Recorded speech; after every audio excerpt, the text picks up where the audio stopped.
If you're wondering how this innocent kid went from this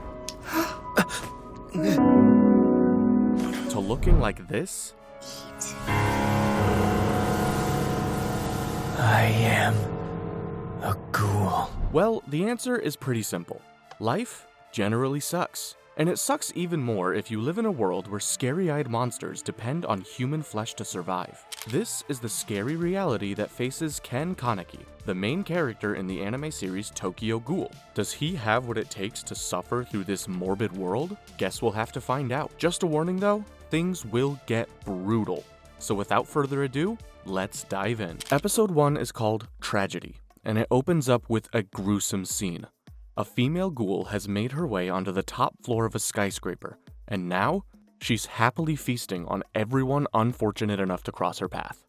So ghouls are basically just human-looking monsters who eat nothing but human flesh. Anyway, the ghoul doesn't get too far into her meal when another, much larger male ghoul appears and informs her that he has been ordered to capture her alive. He clearly underestimates her though, because she quickly escapes, stealing his weapon in the process. The next day, we get introduced to a bookworm college freshman. Yup, this is our very own Ken Kaneki, as he sits in his favorite coffee shop called the Anteiku Cafe, with his childhood friend Hideyoshi, or Hide. But Kaneki isn't there just for the coffee. He is waiting on his crush Rize Kamishiro, who also loves coming there just as much as Kaneki. He is dying to ask her out, so when he discovers that they both love the same author, they make plans to visit the bookstore together. The date goes great. They bond over literature, go to lunch, and then to the bookstore. At the end of it all, Rize even asks Kaneki if he could walk her home, because she lives where all the ghoul attacks have been happening. Of course, being a gentleman, Kaneki agrees, but things take a sharp left turn after that. Yeah, it was all too good to be true for a while, wasn't it? As they reach Rize's stop, Kaneki finds out, very painfully, why Rize hadn't been eating anything at lunch. Because, of course, the only thing ghouls can eat is human flesh. It turns out Rize was the binge eater we had seen at the start of the episode. However, just as she was about to turn Kaneki into her next victim, a large iron beam falls on top of her, taking her out instantly. Kaneki couldn't care less about that though, because her bite had left him severely injured. Our boy here was practically floating in and out of consciousness as paramedics rushed to the scene. After all that drama, Kaneki wakes up in a hospital with a half Kakugan, which is the red eyes that all ghouls have. Why? Well, because he received organ transplants from Rize all so the doctors could save his life. Kaneki doesn't know this at first, but after noticing that he has no appetite for normal food, he began testing himself. He begins to panic after realizing he has all the characteristics of a ghoul, such as an indestructible stomach and zero appetite for normal food. So he decides to hide out in his apartment, which doesn't help much because his cravings for flesh drive him out into the public and right into another ghoul who is eating a corpse. As the ghoul offers Kaneki a bite of this very tasty meal, they both get beat up by another ghoul who claims authority over the area. However, not long after that, Kaneki gets saved by Tuka, the waitress at his favorite coffee shop, who is also, surprise surprise, a ghoul. Tuka tells him to finish the corpse the other ghouls had been fighting over, but Kaneki refuses as he's still half human, and he can't stomach the idea of eating a dead person. This doesn't faze Tuka though, who runs up and forces a piece of dead flesh into Kaneki's mouth. Yikes! Episode 2, titled Incubation, picks right back up in the alleyway. Yoshimura, who is a ghoul and the owner of the Anteiku Cafe, stops Tuka from beating up Kaneki.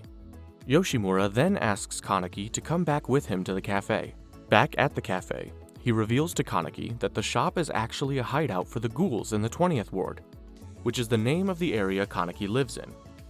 He then shows Kaneki how to down his urges for flesh by drinking coffee, which is the only human food ghouls can eat without getting sick. After some time, Kaneki returns to school with an eye patch to cover up his Kakugan because he can't control it fully. Hide, his best friend, is happy to see him but notices how pale Kaneki's skin is and tells him to eat more. Hide then asks Kaneki to follow him to visit Nishio, an upperclassman that he had met on campus. Much to his shock, Kaneki finds out that Nishio is actually the ghoul who had him beat up in the alley earlier that week. As they meet, both ghouls act casual, but when Nishio invites Hide to his place, Kaneki quickly offers to join, suspecting it's a trap and that Nishio plans to eat Hide. Turns out, Kaneki was absolutely right. The moment they let their guard down, Nishio attacks them both and knocks Hide unconscious. As he's getting beat up by Nishio, Kaneki gets a flashback of his lifelong friendship with Hide, remembering that Hide was the only person he had after his parents died. This emotional moment finally unleashes Kaneki's Kagune, which is the organ ghouls use to fight or hunt. Kaneki then completely mauls Nishio, despite having zero fighting experience. But Kaneki hasn't eaten any flesh since Tuka fed him in the alley, and now the hunger is back, even stronger than before. Kaneki loses control and is only moments away from eating Hide until Tuka shows up just in time to stop him. Honestly, the way she keeps popping up to save Kaneki needs to be studied. For now though, both Kaneki and Hide are safe and recovering back at the Anteiku cafe under Yoshimura's care. At Anteiku, Yoshimura comforts Kaneki because Kaneki thinks that being a half-breed means he doesn't belong in either world. Yoshimura reminds Kaneki that he belongs to both the human and ghoul worlds, assuring him that he is not alone. And after that, he also offers Kaneki a job at the cafe. Just before the episode ends though, we meet Mado Kureo, this guy right here with the crazy eyes, along with Kotaro Amon.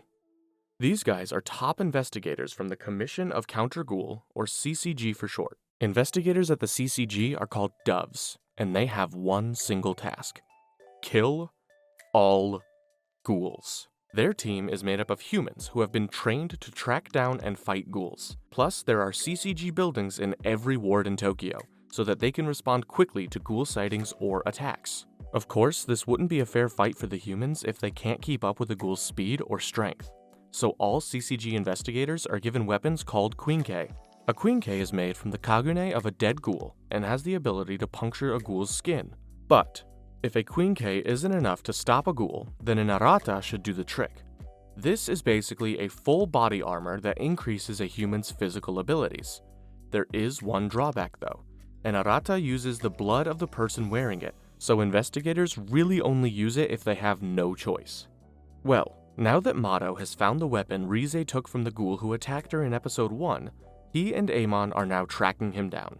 This should be interesting. The next episode, called Dove, introduces us to Yamori. Yup, the male ghoul who tried fighting Rize in episode 1. Yamori loves torturing people, so it's no surprise that he's a big fan of Jason Voorhees from the movie Friday the 13th. Yamori even wears the same mask that Jason wears in the movie, so the CCG has nicknamed him Jason from the 13th Ward. Well, Yamori hasn't been able to torture anyone after Rize stole his torture device at the skyscraper, so he goes off to get it replaced. This is where we meet the peaceful ghoul family of Dr. Fueguchi, his wife Ryoku, and their daughter Hinami. Yamori has been getting torture devices from Dr. Fueguchi for a while now, mostly because he threatens to kill Dr. Fueguchi's family if he doesn't get what he wants. But this time is different, and Dr. Fueguchi can sense Yamori isn't just here to get tools, so he sends his wife and daughter to Anteiku for safety. Back at the CCG, things are getting intense now that Mado and Amon have been put in charge of the 20th Ward. This is mainly because of Rize's binge eating at the skyscraper, and Jason being spotted around the area. Meanwhile, at Anteiku, Yoshimura introduces Kaneki to Yomo, who brings Kaneki on a scavenger hunt for food. Basically, they go to a certain mountain where persons who no longer wish to stay on Earth come here to take their last breath. Yikes. Well, at least it's a lot better than killing random humans. But things are about to get a whole lot harder now that Mado and Amon have started wreaking havoc on ghouls in the 20th Ward. This causes Yoshimura to ask Tuka to bring Kaneki to Uta, so he can make a mask for Kaneki. Uta is a strange ghoul who enjoys spending his free time making the best masks for ghouls all around. The masks protect ghouls' identities so they can't be tracked by the CCG doves. Anyways, things are looking up at the cafe now that Kaneki and Hinami have become good friends. Hinami also loves the same author as Kaneki, so he starts helping her to learn the words in the book, which pleases Tuka. But she will be damned before she admits that. But just as things start to feel normal again, a familiar face drops into the cafe that changes the whole mood. And not for the better. Episode 4 is called Supper. and it reveals the person who popped into the cafe in the last episode. Ah, it's Tsukiyama. Not the guy you want to see if you plan on having a good day, that's for sure. You see, Tsukiyama is what is known as a kakuja in the TG universe, and kakuja are basically cannibal ghouls. Knowing this, Tuka tells Kaneki to be careful after Tsukiyama takes an interest in him. The warning falls on deaf ears though, because when Tsukiyama visits Kaneki at school to invite him to a coffee date, Kaneki agrees only because he doesn't want to hurt Tsukiyama's feelings. Jeez. After what happened with Rize, you would think he would learn to stop going on dates with purple-haired baddies. Anyway, that night after a hard training session with Yomo, Kaneki goes to a bar where he learns some more lore about his kind. According to Itori, the owner of the bar, there is a rumor of another one-eyed ghoul whose Kakugan is on the opposite side that Kaneki has his. As it turns out, half-bred ghouls are far superior to full-blooded ones. Who would have guessed? Kaneki also learns that someone was on the rooftop of the building Rize was killed in just before she was about to eat him. After that, Sunday rolls around and Kaneki goes on his coffee date with Tsukiyama. Naturally, Kaneki asks him about his friendship with Rize, which pisses off Tsukiyama so much that he breaks his coffee cup. When Kaneki sees this and tries to help him, he cuts his finger. Of course. Because he is a cannibal, Tsukiyama jumps at the opportunity to get some of Kaneki's blood on his handkerchief and takes it to the bathroom so he can, Such a tender and mellow harmony. Yeah, Tsukiyama's not just 100% ghoul, he is 100% freaky too. After whatever that was, Tsukiyama invites Kaneki over to his mansion to shower and gives Kaneki new clothes. And then we find out that he was actually dressing Kaneki up for his underground fight club. Basically, he lures humans into his home and he has them killed live for other high society ghouls to enjoy. But when Kaneki defeats the giant inbred monster butcher they sent out to kill him, Tsukiyama stops the fight once he realizes that Kaneki is actually a half-ghoul.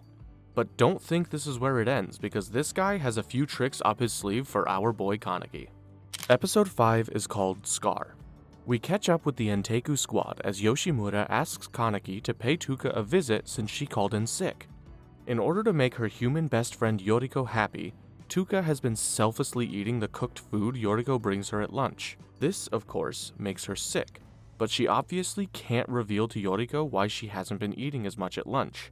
Things get really awkward though when Yoriko brings food for Tuka and sees Kaneki there as well. Yoriko isn't sure what to think, so she just leaves the food with Tuka and dips.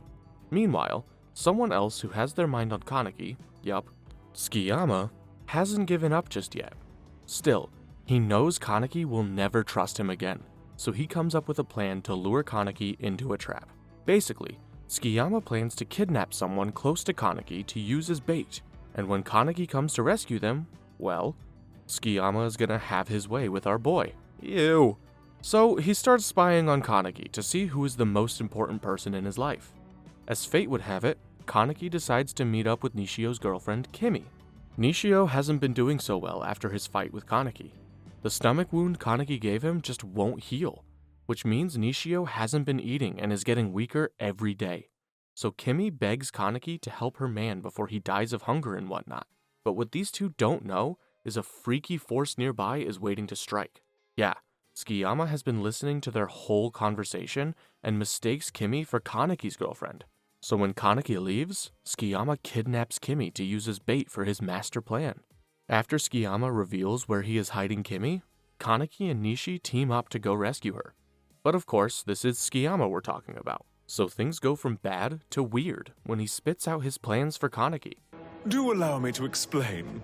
I shall feast upon sweet Kaneki, but even as I do, I want him to feast upon her!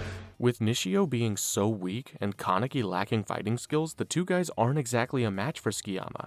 But soon enough, Tuka shows up to save the day again. Yeah, she does that a lot. Still, because Tuka has been eating all that human food, she isn't in great condition either. During all this, Tsukiyama reveals that he had a crush on Tuka while they were working together at the Anteiku cafe years earlier.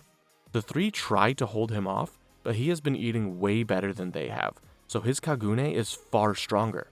Neither of the three can activate their Kagune, so Tsukiyama makes easy work of them. especially Nishio, who gets repeatedly stomped on when he tries to stop Tsukiyama from getting to Kimi. Damn, he might be an average fighter, but he is a great boyfriend. But just as things look hopeless, Kaneki gives Tuka some of his blood, which is enough to get her to activate her Kagune. Now, the fight is really on. In episode 6, called Cloudburst, we get thrown right back into the middle of the fight.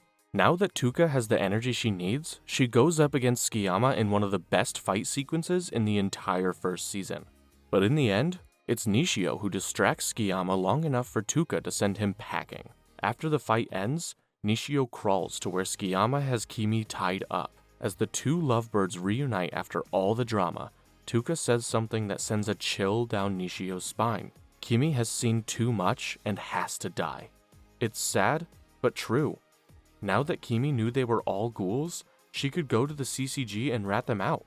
So after Tuka gets Nishio away from Kimi, Tuka has to end her. But as she walks up to Kimi, something unexpected happens. Kimi tells Tuka her Kagune is beautiful. This is the first time Tuka has ever been complimented like this, and it stops her dead in her tracks. Beautiful? That was too much for Tuka to process, so she disappears, leaving Kimi unharmed. After rescuing Kimi, Nishio and Kaneki then team up again, but this time to serve the customers at Anteiku. This is thanks to Yoshimura taking in Nishio so that he can heal his wounds. But things aren't as fortunate for Dr. Fueguchi, the guy who's been helping Yamori to replace his torture device. Ever since Yamori's last visit, Dr. Fueguchi's life has been an absolute nightmare. You see, after Dr. Fueguchi sent his wife Ryoku and his daughter Hinami to Anteiku, he hoped that giving Yamori a new torture device would be enough for Yamori to leave him and his family alone, and maybe, just maybe, he could get to see his wife and daughter again. But let's be real here, Yamori is practically allergic to kindness.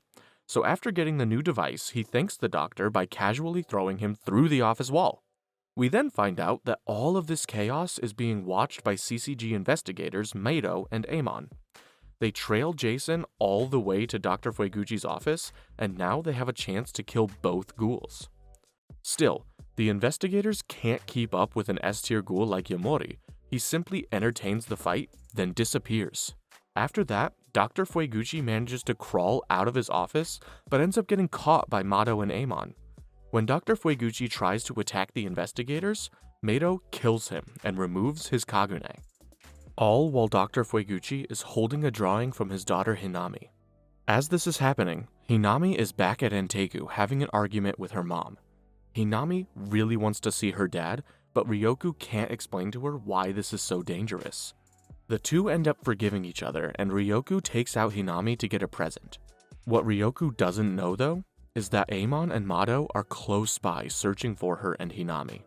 Normally, rain dulls a ghoul's senses, but Hinami has a great sense of smell. So when she picks up her dad's scent, she runs right into Mado and Amon holding her dad's Kagune. Brutal. Realizing they were in a trap, Ryoku uses her Kagune to protect Hinami long enough to tell her to run. Episode 7, titled Captivity, picks up with Hinami running for her life, desperately trying to get back to Anteiku. But she ends up bumping into somebody and falls down. This is when Kaneki, who was also outside, spots Hinami from across the street and runs over to her.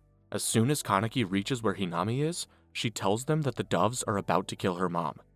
So Kaneki follows Hinami back to the alleyway, but only just in time to see Ryoku get killed by Amon and Mado. Good God. When Tuka hears about this, let's just say she doesn't take it too well. Meanwhile, at the CCG headquarters, Amon and Mado present their evidence from tracking down Hinami.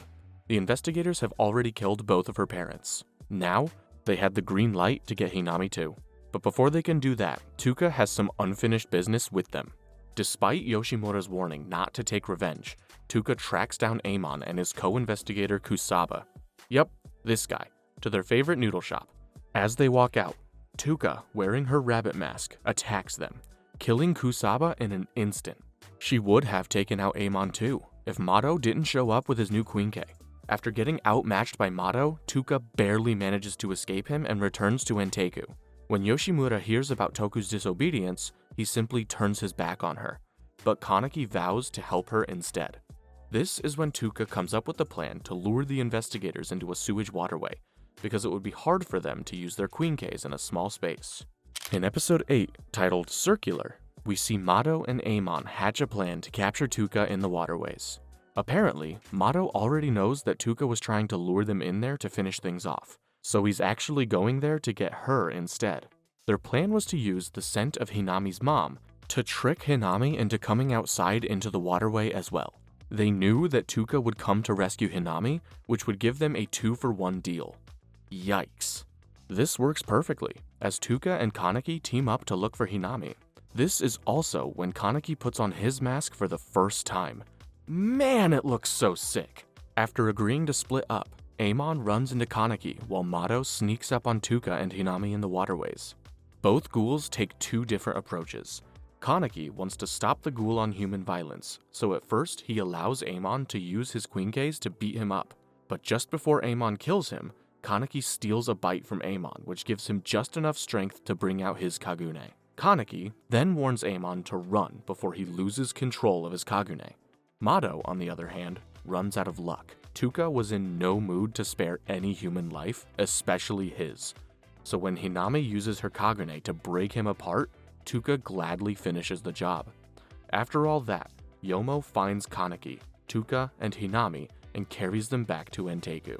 Episode 9 is called Birdcage, and we see a flashback of Amon's early days at the CCG, as well as how he got saved from a harmless-looking ghoul by Inspector Mado. In episode 10, called Aogiri, things quiet down for a little while, but as usual, this doesn't last very long. A group of ghouls called the Aogiri tree are shaking things up in Tokyo, and not in a good way. The Aogiri tree sends Noro, this ghoul with the creepy smiley face mask, and the Bin brothers, who both have masks with cool patterns, to breach the CCG building in the 11th ward. After they kill everyone inside, Tatara, who is one of the leaders of the Aogiri tree, creepily tells the CCG headquarters to come pick up their dead investigators. After doing this, Tatara joins Eto, the female leader of the Aogiri tree, so that they can go and cause more destruction in Tokyo. I guess killing a building of CCG investigators isn't enough for one day. We then find out that they did this because the Aogiri have been searching the ward for Rize. Why? Well, I guess we'll find out about that soon enough. Back at the Anteiku, the squad gets an unexpected visitor. Meet Banjo, a ghoul from the 11th ward and a member of the Aogiri. But Banjo isn't just here for the coffee. He wants to find Rize. Turns out, Banjo has the biggest crush on Rize, which is why he knows that she loves coffee shops. So after tracking her down to the 20th ward, he knew she must have visited Anteiku. Well, Banjo gets his answer soon enough when he smells Rize on Kaneki. This causes Banjo to crash out, but our boy Kaneki has been learning a few moves and knocks Banjo out cold. Atta boy! After Banjo regains consciousness, he tells Kaneki to warn Rize that she should run for her life. Banjo then explains that the Aogiri tree was formed a few months earlier, and basically took over the 11th ward from Banjo and his crew. Since then, the Aogiri tree has been overpowering the doves and driving them out of the 11th ward. Even though Banjo doesn't know why the Aogiri are after Rize, he knows it can't be anything good. So he also warns everyone in Anteiku to leave before the Aogiri tree shows up. The warning comes a little too late though, because in comes Ayato, Tuka's brother, who is also a high-ranking member of the Aogiri tree. But wait, it gets worse. Turns out, Yamori has been following Banjo this entire time, which leads him straight into Anteiku. Yamori is also a high-ranking member of Aogiri, and even has his own crew of ghouls called the White Suits. So, when Yamori also smells Rize's scent on Kaneki, he does the logical thing and beats the life out of Kaneki, trashing the entire cafe in the process. After what feels like an eternity, Yamori then kidnaps Kaneki. When Yoshimura returns to Anteiku with Yomo, he calls a meeting with all his employees. In the meeting, Yoshimura explains that they will rescue Kaneki, but still he can't guarantee that they would be safe doing it. But this is our boy Kaneki we're talking about, so nobody minds risking a limb or two to save him. Of course, the team needs all the help they can get, so guess who also joins the rescue team? Horror when I was told my best friend Kaneki's life is in grave danger. The low-life scum who captured him must pay. Well, if there was anyone who wanted Kaneki safe and sound, it would be Tsukiyama. For his own twisted reasons, of course. Episode 11, titled High Spirits, picks up with Tuka voicing everyone's concern about Tsukiyama joining them in rescuing Kaneki. But Yoshimura explains how short they are on allies, so they don't have much choice but to trust Tsukiyama. As they plan their rescue mission, we catch up with Kaneki, who is being held and tortured by Yamori. According to lore, Yamori was captured and tortured by a crazy CCG agent years earlier, which caused him to have severe mental issues. Now that he is free, Yamori takes out his trauma on others through torturing them, just like his idol Jason Voorhees. Meanwhile, the CCG have now evacuated almost every human in the 11th Ward so that the war against the Aogiri tree can begin. The investigators have tracked down the Aogiri to an abandoned shopping mall in the district. This also happens to be where Jason is holding Kaneki, so Yoshimura plans to use the CCG attack as a cover for rescuing Kaneki. The plan involves the Anteiku squad dressing up in Aogiri tree robes and scattering in order to search for Kaneki. As the face-off between the CCG officers and the Aogiri tree starts, investigator Amon spots Tuka and identifies her as the ghoul responsible for killing Mado. Brandishing his Quinx, Amon takes a swing after Tuka, but as he does, he gets attacked by the Bin brothers. This allows Tuka to escape and continue looking for Kaneki. Speaking of Kaneki, our guy is somehow still breathing after all of the torture this Jason fanatic has put him through. It probably helps that Banjo and his friends who visited Kaneki last episode are all planning to break him out too, without Jason knowing, of course. But time is against them. Just as it looks like the CCG officers are about to finally take over the building, a presence makes itself known. Shinohara, the veteran CCG commander, tells his chief that the one-eyed owl is standing in front of them. This massive ghoul creature is a kakuja, which means its kagune is so advanced that it covers its entire body. But this only happens when a ghoul is a cannibal. The chief basically gives everyone there the opportunity to run if they feel like it, because it's more likely that they will die if they don't. Imagine being a CCG officer and your boss tells you it's okay to run away. Anyway, after this, something even more interesting happens. As the episode closes, we get a small glimpse of Kaneki's hair, and it's white. This leads us right into the last episode of the first season. Ghoul, brace yourself, it's about to get real crazy in here. The episode doesn't even have an intro, we just go straight to where we left off. Kaneki is slowly losing his mind, as Yamori starts taking his fingers and toes off, just so Kaneki can regrow them. Then, as Kaneki slowly blacks out, he remembers the advice his mom told him when he was younger. Ken, it's okay to feel sadness from loss. As long as you remember to stay kind, you'll find joy again. As Kaneki is hallucinating, he sees Rize, who tells him to stop listening to his mom and being so forgiving. But Kaneki isn't ready to embrace his darkest emotions. That is, until he starts revisiting his childhood memories. While Yamori mercilessly chops Kaneki's fingers and toes, Kaneki begins to look back. He starts remembering how his mom was nice to everyone, and how, just because of that habit of hers, she worked herself to death. As Kaneki resists the urge to ignore his mother's advice, Rize reminds him that soon all of his friends will be dead if Kaneki doesn't tap into his dark side. This is exactly what Yamori wants. He knows that if he pushes Kaneki far enough, he'll break mentally. So, after he gets bored of taking Kaneki's fingers and toes, Yamori decides to have Kaneki choose which of Banjo's friends to kill. Yep, Yamori already knows that they were trying to rescue Kaneki. Kaneki chooses not to participate in Yamori's twisted mind games, and for that, Yamori kills both of Banjo's friends in front of him, just for the fun of it. Damn. This was the final straw. After promising himself to not let Rize's energy control him, Kaneki unleashes his full Kagune.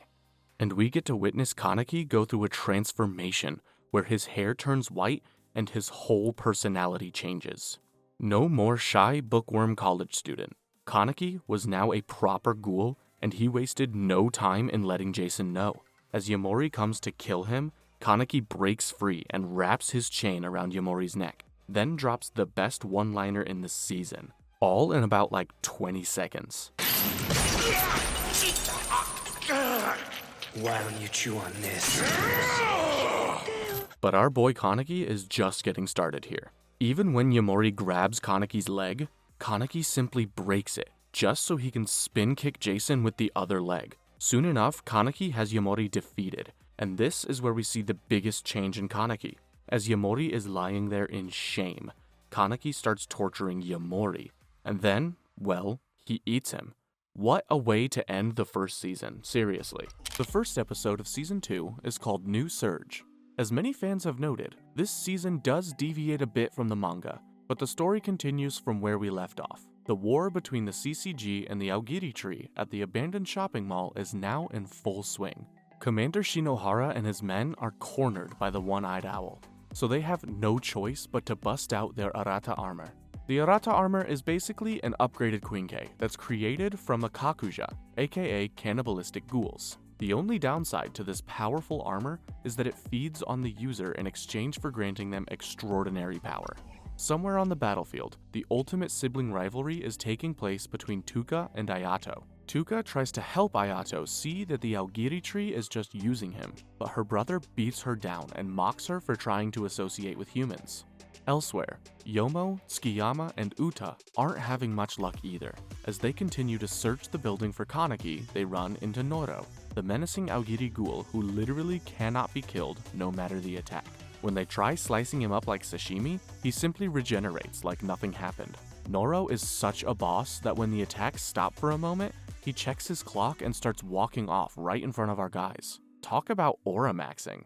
Team Anteiku lets Noro go about his business though, because they still need to go find Kaneki and Noro clearly doesn't intend on dying anytime soon. Back on the rooftop, Shinohara's team have landed a few critical hits on the owl.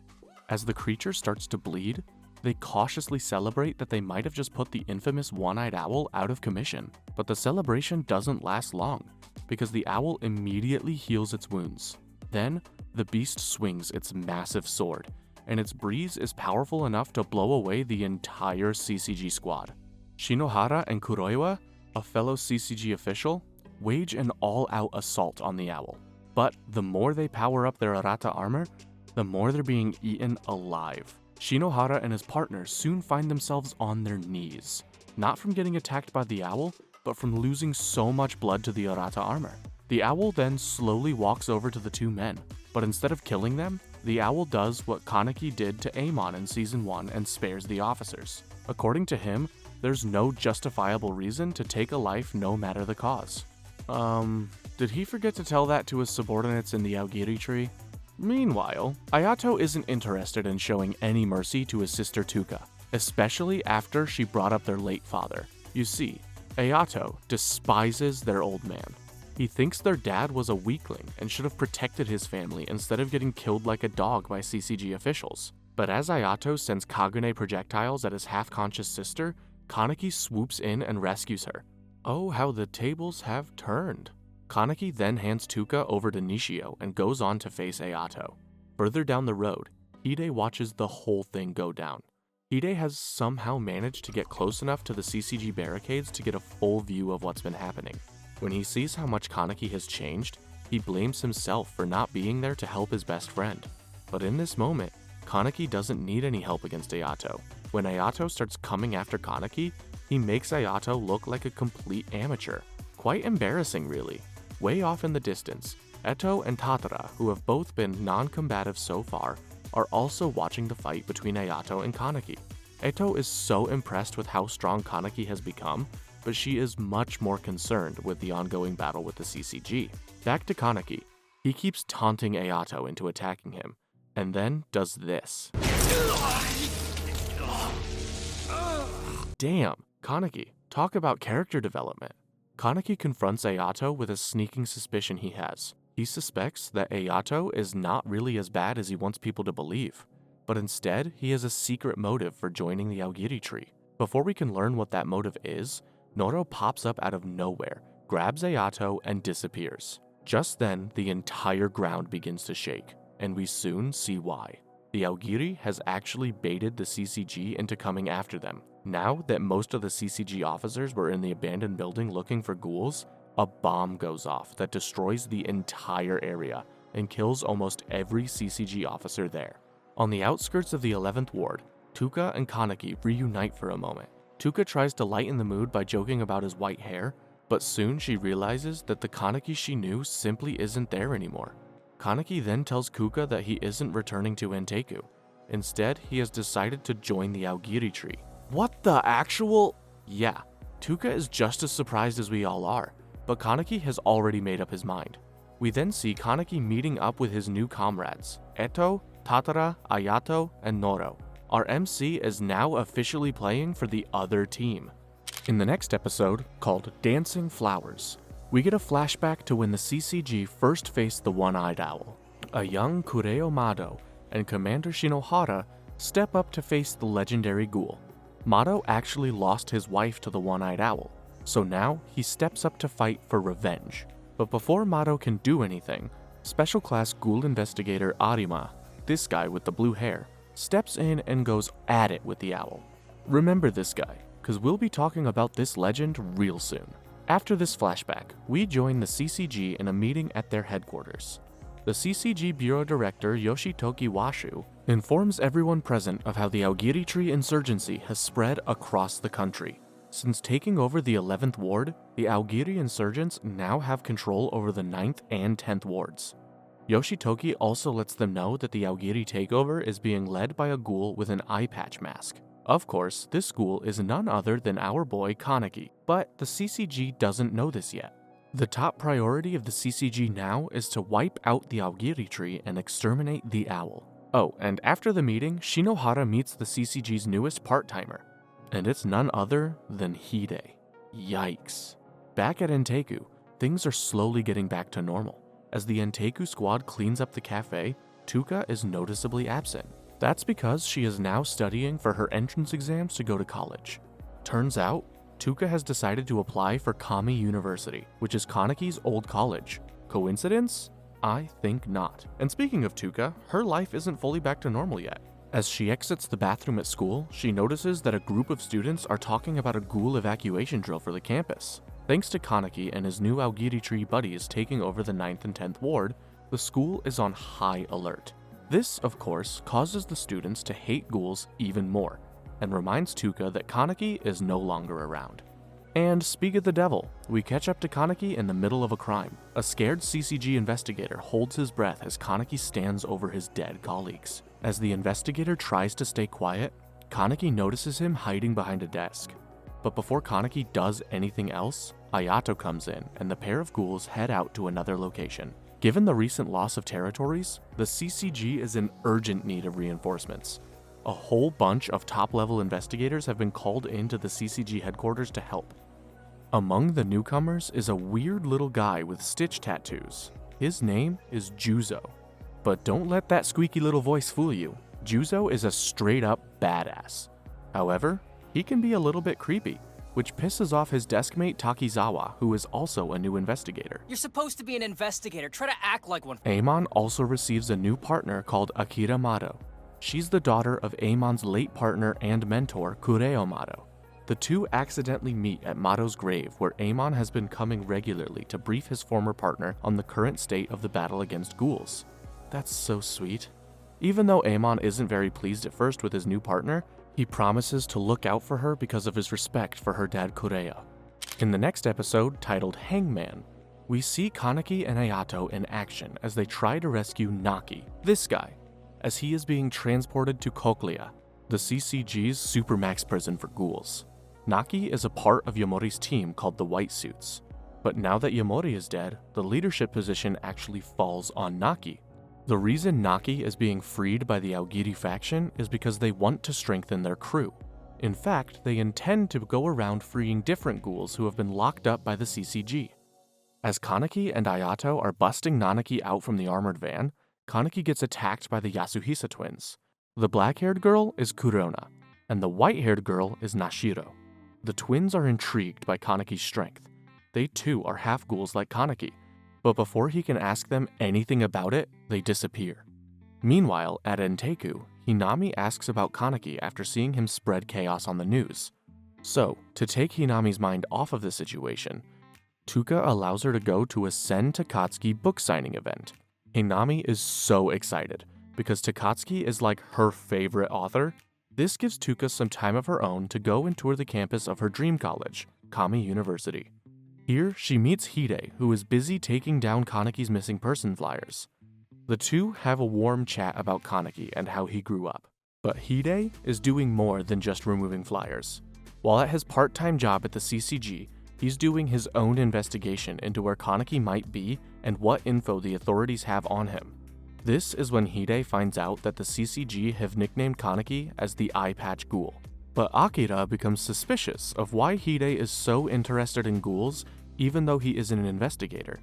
So Hide laughs it off and scrams before Akira can question him anymore. We also learn that Tsukiyama is still on the hunt for Kaneki, so much so that he's infiltrated the Aogiri tree. When he hears rumors that Kaneki freaking cannibalized Yamori, he gets so excited that he blows his own cover. The episode ends with the CCG discussing theories on the Eye Patch Ghoul, recalling the accident from months ago involving Kaneki and an unknown woman. They find it very odd that both Kaneki and the doctor who performed the organ transplant to save his life have both disappeared.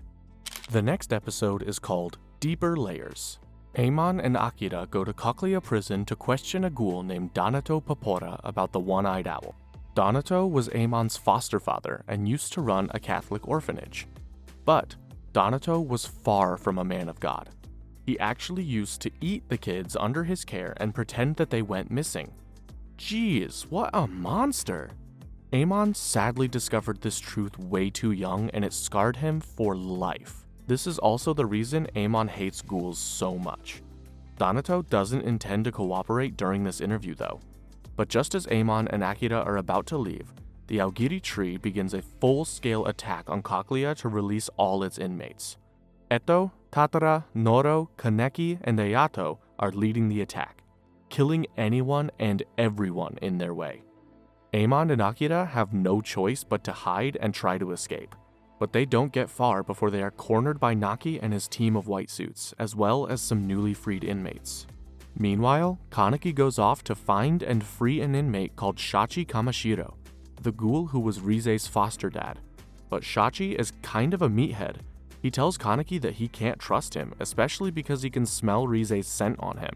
So Shachi feeds Kaneki a knuckle sandwich. God damn! Further down in the prison, Amon and Akira aren't doing much better.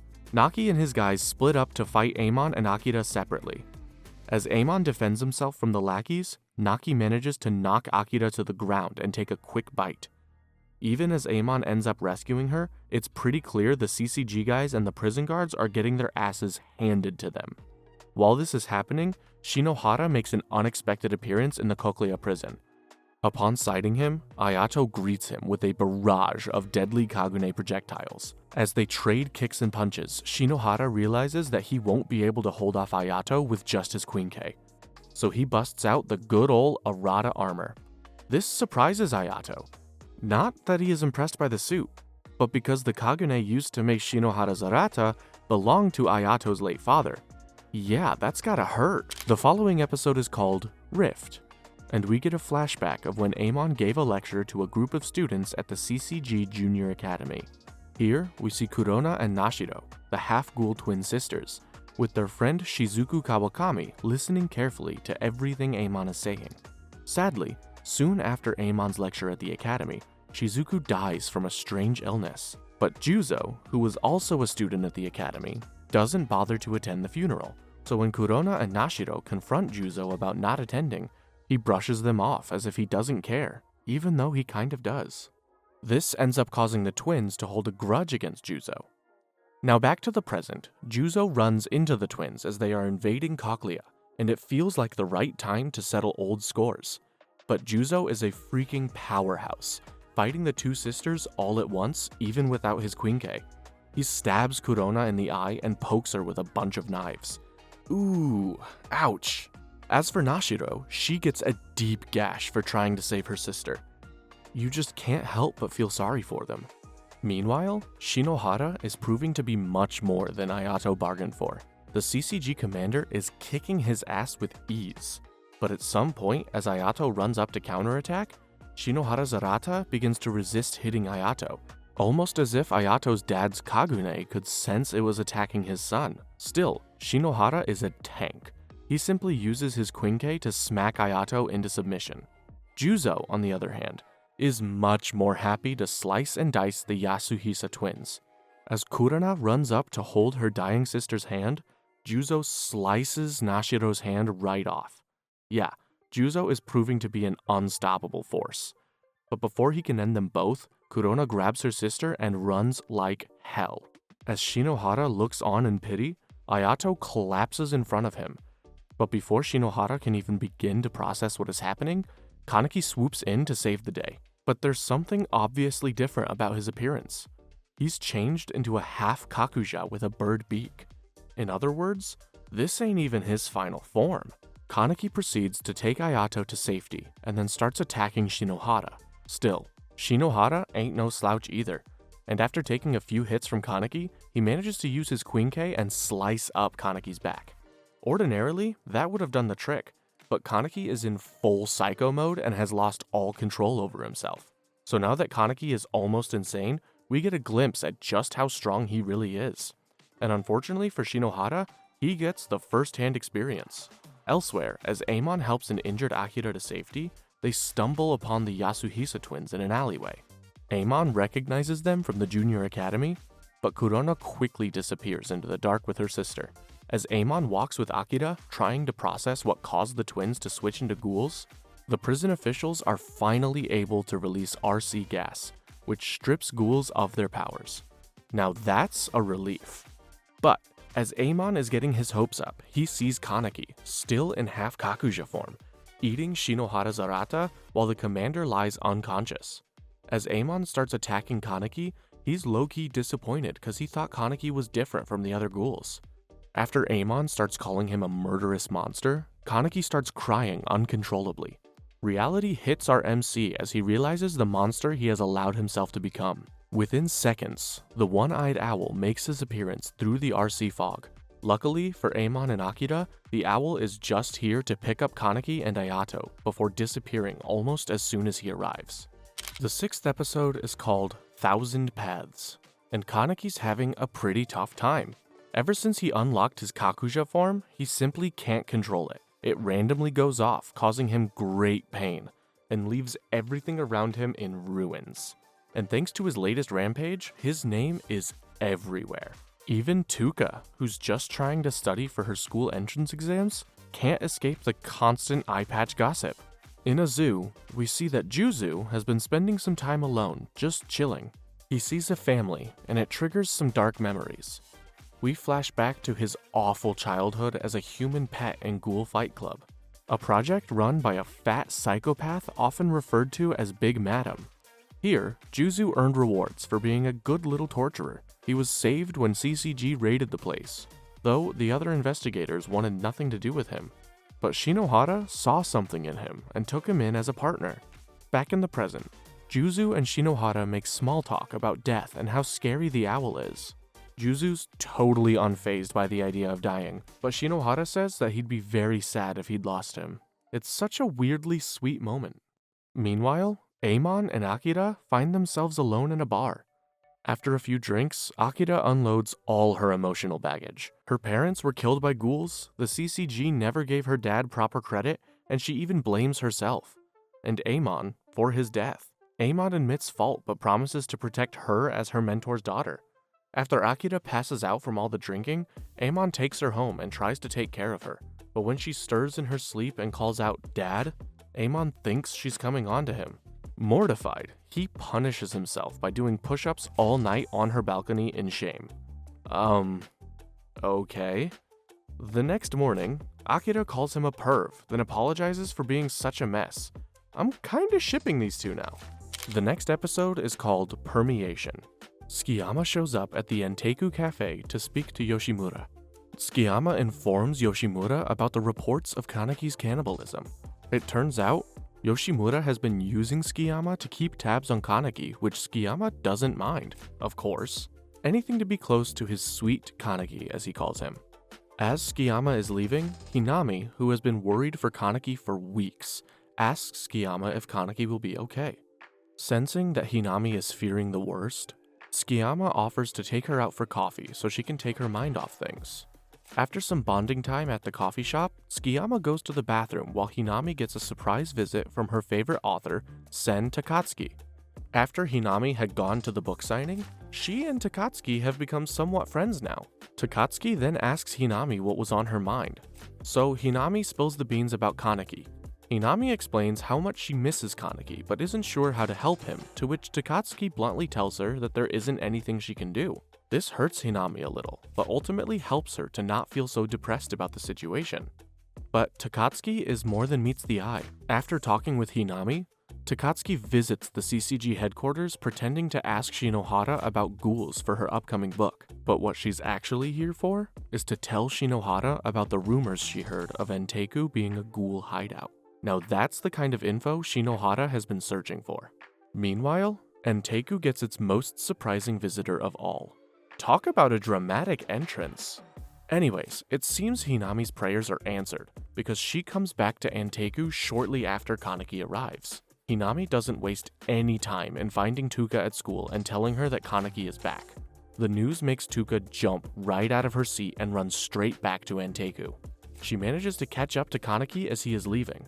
Kaneki then reveals to her that he joined Aogiri so that he can get stronger to protect his friends at Anteiku. But Tuka isn't buying any of it and tells Kaneki to go to hell. In reality, Tuka is just upset that Kaneki allowed his dark side to take over completely.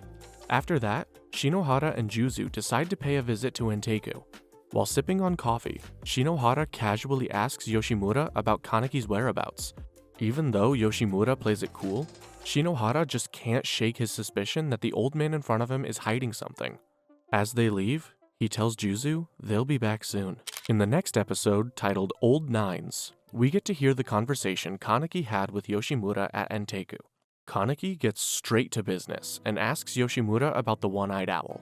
Yoshimura tells him a tragic story about a powerful ghoul named Kuzin, a lone wolf who survived by killing, a monster so ruthless that he got recruited by a shady organization to be their hitman. But under all that violence, Kuzin was just lonely. That changed when he met a kind waitress named Ukina. Even after learning he was a ghoul, she accepted him with open arms. Instead of eating her, Kuzin fell in love. They built a life together, and against all odds, Ukina got pregnant. Yikes. Kuzin warned her about the risk of a human and a ghoul having a child, but Ukina believed in miracles, and sure enough, she gave birth to a healthy, one-eyed baby. Unfortunately, Kuzin's old bosses didn't like this family dream of his, so they hunted them down, killed Ukina, and forced Kuzin to hide the baby while he went berserk on their attackers. When he came back, the baby was gone. Years later, that missing child returned as the one-eyed owl, full of rage and hatred for the world. After that, Yoshimura admits that the owl is his child. Dang! Back at Anteiku, life goes on like usual. Tuka hasn't returned to work yet, focusing on school and college plans with her bestie Yoriko. After running into Kaneki recently, she feels a bit more at peace. When she finally comes back to the cafe, it's bustling with customers. But the workers can handle it. One of the workers, Koma, jokes that if it gets out of hand, they'll call in the ultimate weapon, which turns out to be Yomo, who used to work there. After closing shop, Tuka and Hinami pack their things. They're moving in with Yomo while Anteiku gets a makeover. But before heading out, Yomo checks in with Yoshimura, and though we don't hear what they discussed, the news doesn't look good. Later that night, while CCG officers are sniffing the area, Shinohara makes a surprise visit to Anteiku. Yoshimura lets him in, and they share a quiet cup of coffee. After a short conversation, Shinohara calls it a night. Once he's gone, Koma and a co-worker, Irimi, pop in and say their work is done, whatever that means. Yoshimura, looking out the window, talks to Ukina's memory, mourning that his wish for a peaceful life didn't come true. Elsewhere, CCG bigwigs are already working on a top-secret operation to take down the owl, and their first target is clear. Anteiku is about to become Ground Zero. The next episode is called City in Waiting. The CCG finally has the green light to launch a full-blown mission to wipe out the one-eyed owl. But before heading into battle, the investigators take a quiet moment to write their possible last words. Yeah, things are getting that serious. Amon swings by a grave to pay respects to a fallen friend. He then runs into Akira, who's visiting her dad's grave. She opens up about her parents' past. Way back in the 24th Ward, her mom and dad's squad ran into the owl and were way out of their league. They retreated, but her mom stayed behind to buy them time, and paid the ultimate price. Since then, her dad obsessed over the owl. Now, Akira's inherited that grudge like it's a family curse. Anyway, the day is finally here. CCG squads roll out under the cover of night and descend on Anteiku like it's D-Day. But they're met by a surprise welcome party.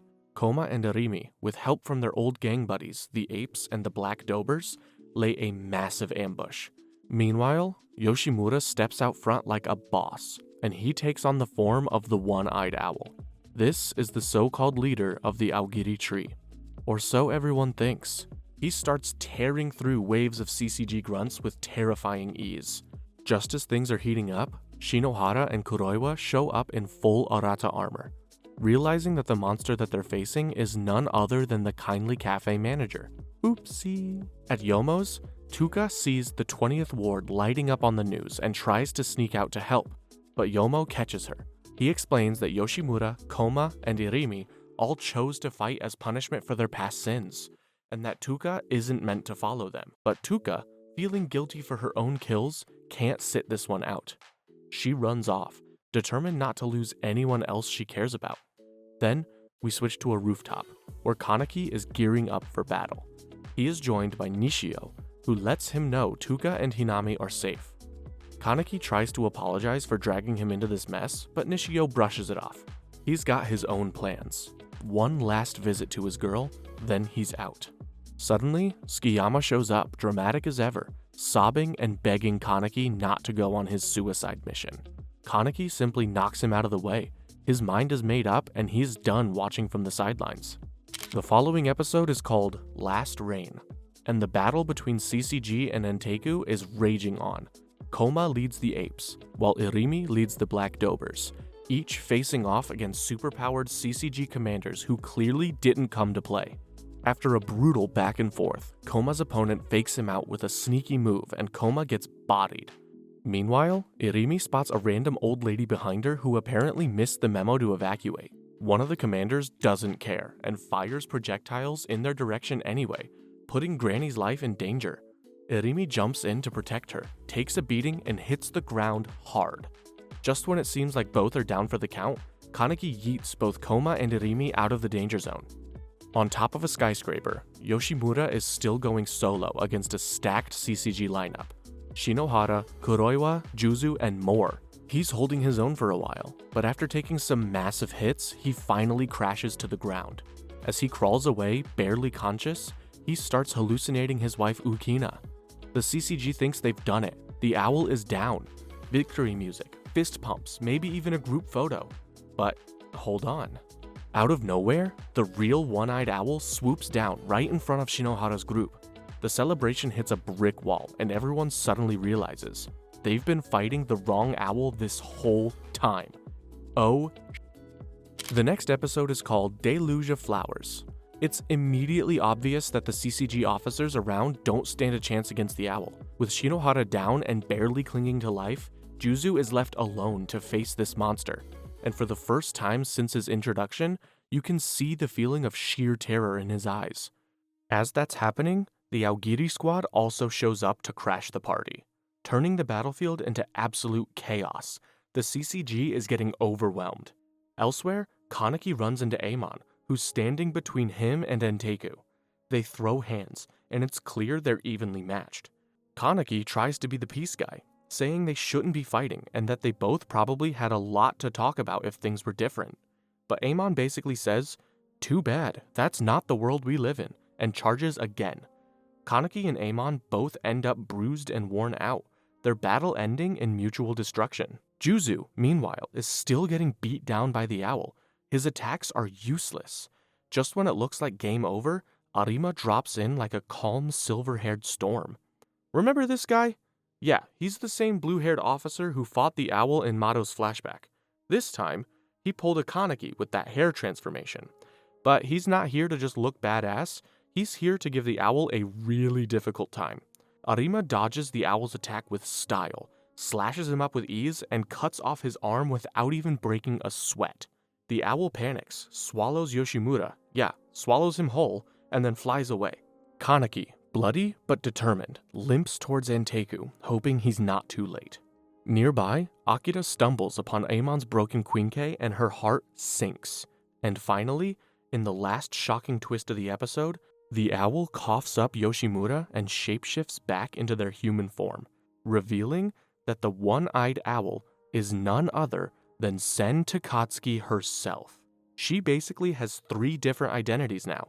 To humans, she's Sen Takatsuki, an amazing author. To Aogiri, she's Eto. To the CCG, she's the one-eyed owl. Talk about a personality disorder.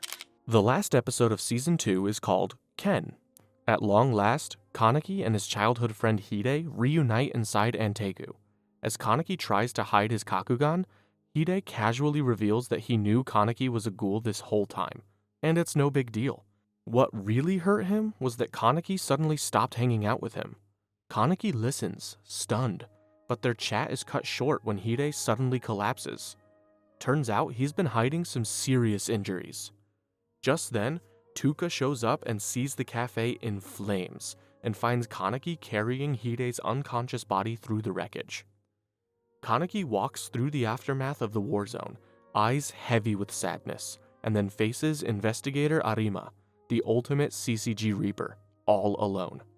Whether it's to hand over Hide and surrender, or to fight some more, we have no idea. Time skips forward. Tuka is seen opening a new cafe with a clean new name, Rize. The battles, the pain, the memories, they're behind her now. And with that, Season 2 comes to an end. We head straight into Season 3, but the storyline isn't where we left it last season.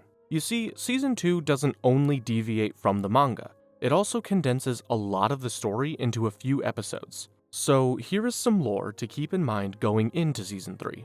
Investigator Amon is killed in his fight with Kaneki, and Shinohara is badly injured by Takatsuki, who is the real one-eyed owl and also Yoshimura's daughter. After Kaneki delivers Hide to Investigator Arima, it's assumed Kaneki is captured by the CCG and rehabilitated. During this time, Kaneki loses his memories and is given a new identity by the CCG. His new name is Heisei Sasaki. To keep things simple, I'll stick to calling him Sasaki for plot reasons. Okay, now let's continue. The first episode of Season 3 is called Start, Those Who Hunt, and we're introduced to the CCG's Quinx Squad. This new group of diehard CCG officers are built different.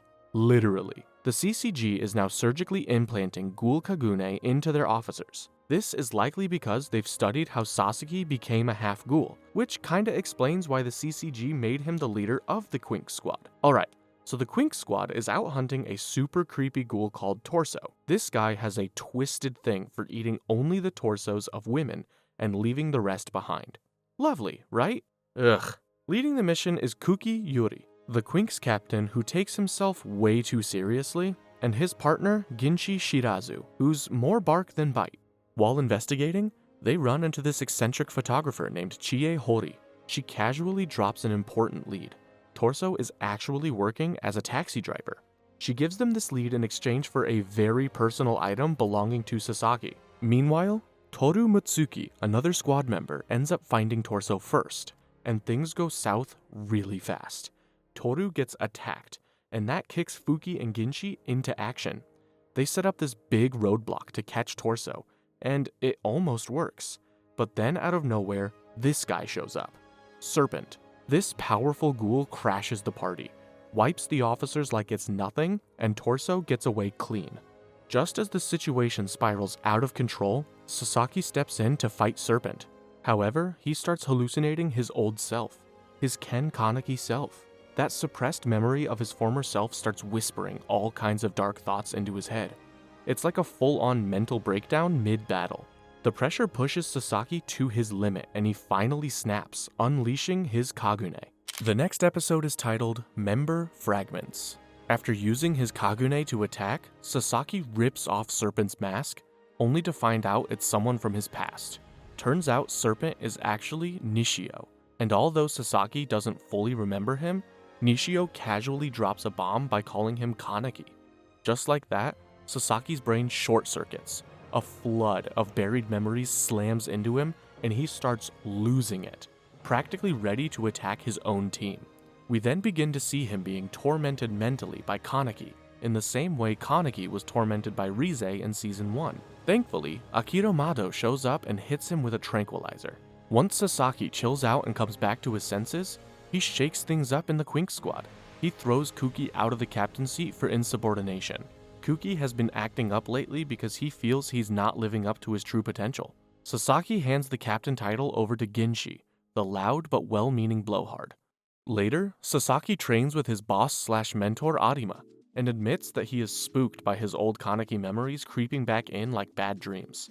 Arima doesn't want to talk about all that, so he changes topic. Meanwhile, our torso-loving creep, Torso, gets recruited by Ayato to join the Aogiri tree. Torso's all in, not because he cares about the cause, but because it gives him a shot at capturing poor Toru, who he's creepily obsessed with now. On the CCG side, Sasaki, Ginshi, and Toru are now chasing down another psycho ghoul called Nutcracker, who has a rather painful signature move. She works in the red light district and likes to crack the nuts of her victims. Good lord, ow! While taking a break, they stop by this cozy little cafe called Rize, run by none other than Tuka. Sasaki walks in, locks eyes with Tuka, and his soul practically screams, "I know her." After just a single sip of her coffee, he starts crying without even knowing why. He also can't stop thinking about how she might be the most beautiful person he's ever seen. Let's just say the coffee wasn't the only thing brewing. Episode 3 is called Fresh Eve. In the opening scene, Rosewald, Tsukiyama's dramatic, ultra-loyal assistant, shows up with a very special gift, Sasaki's underwear. It's the personal item that was collected by none other than the photographer, Chie Hori. Being the creep that he is, Tsukiyama sniffs it and is crushed because he didn't recognize the scent as Kaneki's. Yeah, like that's the thing to be disappointed about when you sniff somebody's underwear. Meanwhile, Quinx Squad is still on the Nutcracker case. They finally managed to drag another member, the lazy gamer called Psycho, out of her room, and the team links up with Juzu and his crew. They all learn that Nutcracker hangs out at a sketchy underground nightclub, so they plan to infiltrate. From their report, the Nutcracker is involved in the human trafficking business, so the male members of the squad have to cross-dress to gain her attention. And yes, it's just as awkward and hilarious as it sounds. On his part, Kuki skips the field trip to do some top-secret testing on his new and improved Kagune. He really wants to be as powerful as his big boss Kaneki. Inside the nightclub, things get even weirder. We see two members of the Clowns, a deadly ghoul faction that wears clown masks, Nico and Roma Hoito.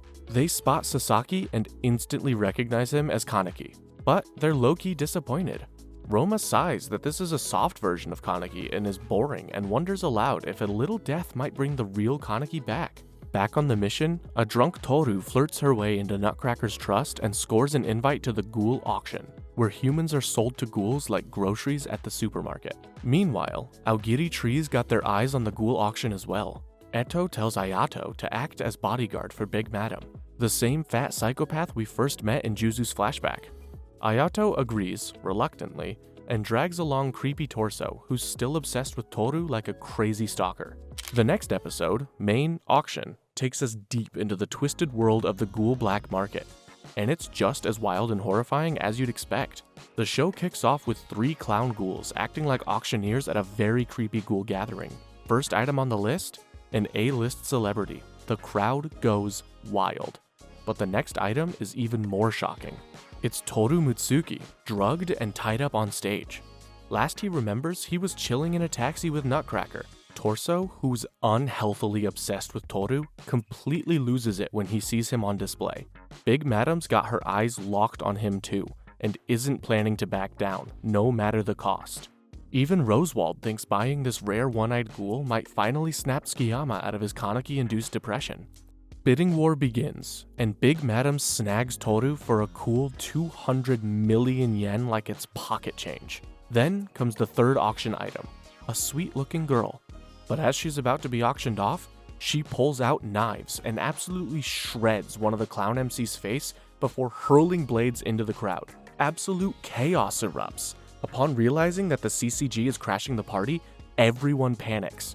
Big Madam takes a good look at the knife-wielding woman and realizes it's Juzu, the kid she used to torment. Let's get out of here, madam! What is Juzu doing here? And what she doesn't know is that she's the main target of this operation. Meanwhile, Toru takes the opportunity to slip away, but before he can get too far, he runs into Rosewald, who tries to snatch him back as a gift for Tsukiyama. Enter Torso, who leaps in to save Toru, but ends up getting wrecked by Rosewald. Toru keeps running. As the auction spirals into chaos, Eto watches from far away with her fellow Aogiri big shots. With a sinister smile, she decides it's time to enter the fray. Things are about to get even bloodier. The next episode is called Press, Night of Scattering. Toru is wandering the hallways, still hurting from the earlier attack by Rosewald. Rosewald catches up and realizes something truly fascinating. Toru's wounds have completely healed, which means his master Tsukiyama can eat Toru again and again. Damn. Rosewald lunges forward, but just in time, Sasaki swoops in to save Toru. A full-on brawl breaks out.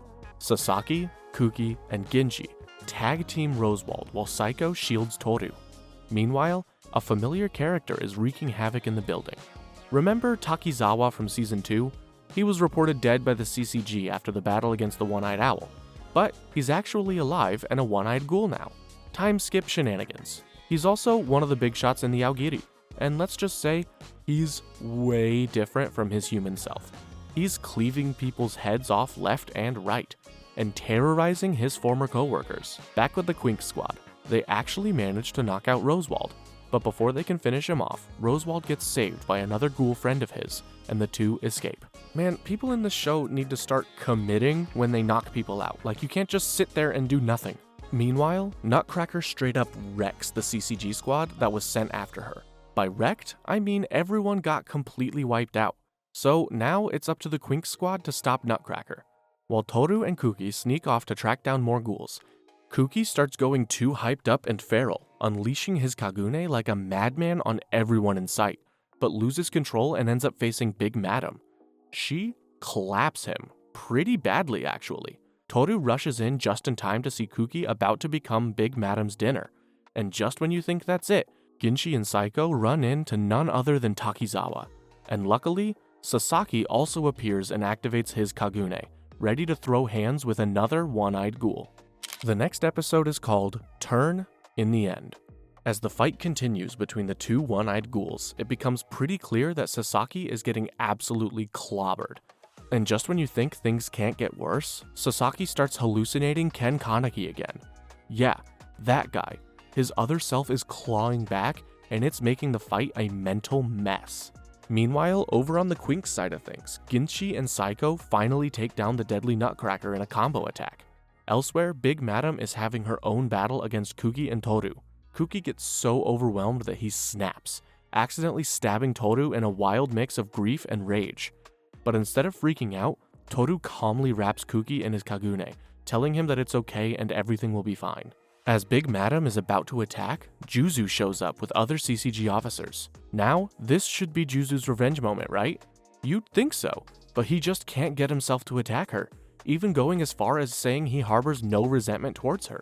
Luckily, the other CCG officers swoop in and finish Big Madam for good. After that's over, we see this weird, mysterious ghoul wearing a mask. Let's call him Scarecrow, just wandering around the auction building. He stumbles into the control room and starts pressing random buttons. Unfortunately, one of them is the building-wide intercom, and suddenly, everyone can hear Sasaki's painful screams echoing through the halls. Damn. Hinami is also here, and after hearing it, she immediately rushes towards the source. She's now a member of Aogiri, having left Anteiku 2 years ago. Although Sasaki doesn't recognize her, she doesn't hesitate. She jumps into the fight, taking on Takizawa to protect Sasaki. This is the breaking point for Sasaki. Hearing his friends and remembering his pain, he finally accepts that he is Kaneki.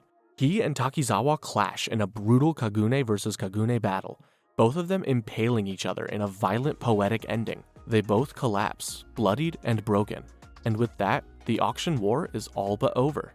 The next episode is called Mind, Days of Recollection. Hinami's luck runs out when investigator Arima's squad swoops in and arrests her. She's about to be executed until Sasaki makes a last-minute plea that saves her life. So, instead of the chopping block, Hinami gets a one-way ticket to Cochlea prison. A few weeks go by, and things start looking up for the Quinx Squad. Everyone's getting promoted, with Sasaki now upgraded to senior investigator. That same night, Sasaki receives a little gift box. Kaneki's old mask and a signed copy of Sen Takatsuki's book. Disturbed and confused, Sasaki wanders into the Rize Cafe, where Tuka casually serves him coffee like it's just another Tuesday. Sasaki doesn't recognize her, but something about that cup hits really hard. He then dives deep into investigating this Kaneki guy. He even has a vision of Yoshimura and Anteiku. His old life is knocking louder than ever. The next episode is titled Take, One Who Writhes, and Tsukiyama is in rough shape. No matter how many humans he devours, the hunger just won't go away. And now, his Kagune is completely out of control. Rosewald is getting increasingly worried and would do anything to help his master. Meanwhile, Ayato is trying to convince Tatora to let him rescue Hinami from Cochlea prison, but Tatora denies his request without a second thought. Aogiri Tree is no longer in the business of rescue missions apparently. Back at the CCG, Sasaki is pulled aside by two investigators, the suspicious-looking Nimura Furuta and the intense, smiley-faced Shiki Kijima. They inform him that he'll be part of the upcoming Rose investigation, which targets a dangerous group of ghouls.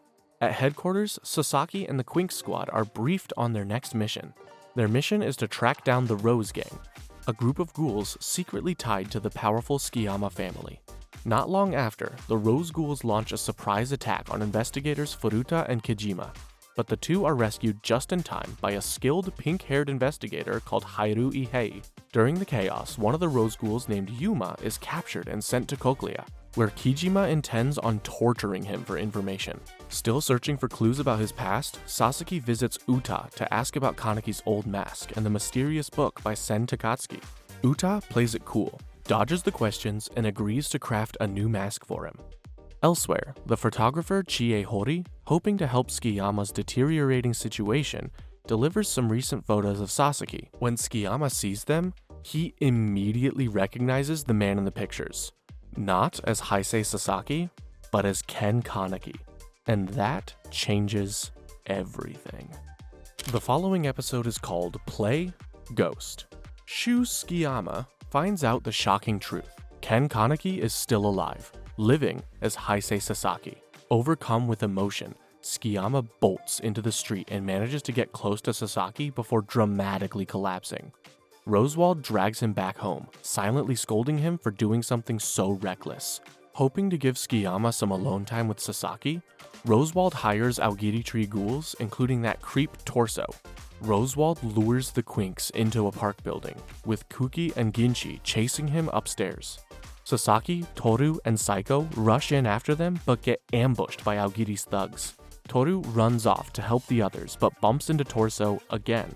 He tells Saiko to hide and proceeds to slash Torso several times, causing the creep to react as one would expect. Meanwhile upstairs, Kuki and Ginchi put the beat down on Rosewald.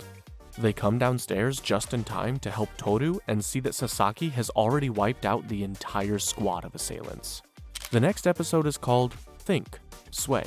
Rosewald has the absolute misfortune of bumping into Eto, Tokyo's most chaotic ghoul gremlin. At first, Eto just messes with him like a cat playing with her food, but then she stops joking and unleashes her full power. In a twist of personal drama, we find out that Rosewald is hopelessly in love with Tsukiyama, but sadly, Tsukiyama doesn't feel the same way. So now the poor guy is stuck between heartbreak and homicidal thoughts, wishing he could just get rid of Sasaki. Or rather, Eto manipulates him into thinking that's what he really wants. Eto then captures him for her own messed up plans. Meanwhile, at CCG HQ, Sasaki is trying to pull off some ghoulish undercover work. He pitches a plan to his superior, Kori, and the plan involves him pretending to be a ghoul. To his utmost surprise, Kori actually agrees with this unconventional strategy. So that night, Sasaki puts on his legendary eye patch mask, yeah, Kaneki's mask, and heads out on patrol with the Quinx Squad. Right away, ghouls start freaking out, recognizing him as the infamous eye patch. Sasaki begins digging into Kaneki's past and discovers that eye patch was the ghoul rumored to have killed investigator Amon. That triggers another Kaneki hallucination, which really messes with Sasaki's head. Elsewhere, Tsukiyama meets with Sasaki again. Sasaki, now super suspicious, bluntly asks Tsukiyama if he's a ghoul and whether he knew Ken Kaneki. Being too cautious, Tsukiyama declines to give a straightforward answer. Over at the CCG, the Tsukiyama family has been linked to the Rose Ghouls who attacked Furata and Kijima. After Yuma's capture, others have also been either confined or outright killed. Kori is given the green light to wipe out the entire Tsukiyama family following a thorough investigation. And things begin to move very fast. That very night, Tsukiyama's father drugs him with some sleepy juice and tells a servant to take him far away to keep him out of the chaos. As the battle kicks off outside the Tsukiyama mansion, dear old dad peacefully turns himself in. The episode then ends with the scene of Rosewald being brutally tortured and mutilated by Eto, who is having way too much fun being a complete maniac. The next episode, called Right the Absent One, continues with the invasion of Tsukiyama properties. Sasaki, Kijima, Nimura Furuta, and the Quinx Squad are mowing down ghouls left and right as the CCG launches their full assault.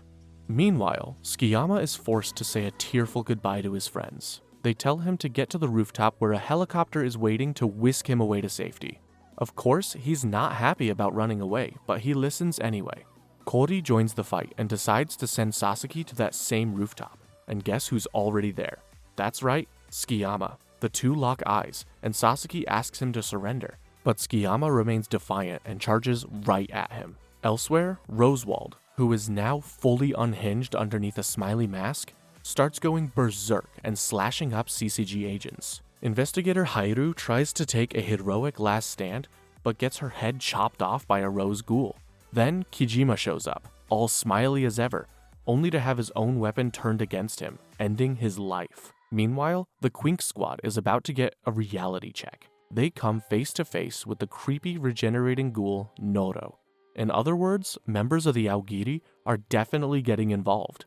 Back on the rooftop, Sasaki and Tsukiyama are in the middle of their emotional smackdown when Rosewald shows up and chops off Sasaki's hand. Ouch! Despite his injury, Sasaki pushes through and starts remembering all kinds of painful flashbacks. He manages to escape, and it's revealed that Rosewald is actually a woman named Karen who's been hiding her identity this whole time. Wow, can't judge a book by its cover, huh? The next episode is called Beautiful Dream, Dawn.